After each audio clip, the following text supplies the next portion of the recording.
And finally, you claim you want a third term. Third term? Third term. You are not performing. You say third term. Atu Forces, you are here presenting a budget.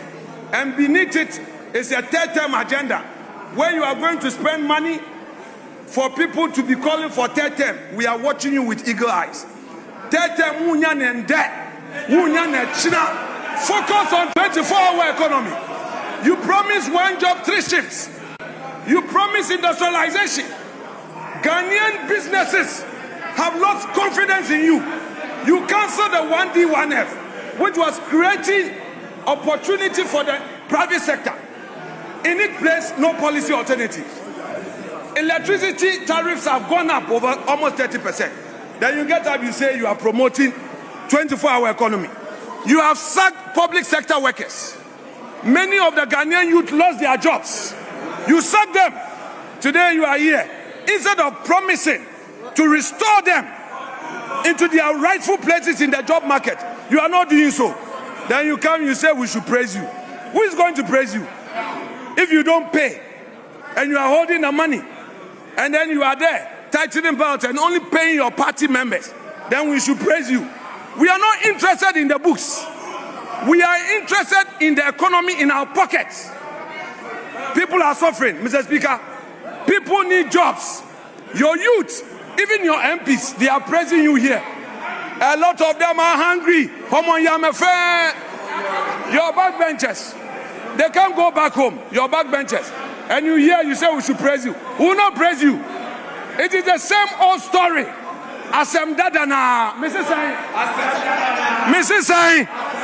Mrs. Sai, again, Asem Dadana, Mr. Speaker, arrest my case. Is the minority leader thinking that he should take the same time as myself? I speak for 189 people. I speak for 189 people.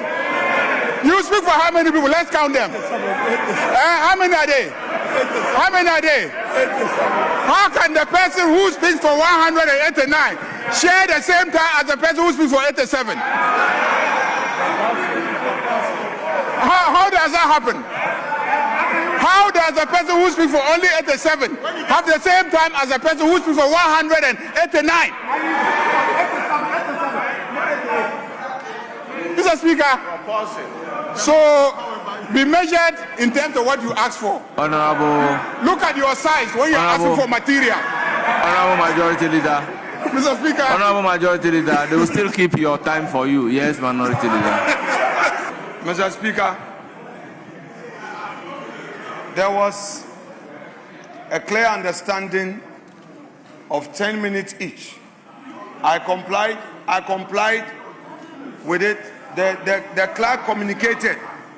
Mr. Speaker, we were both time. The majority leader's time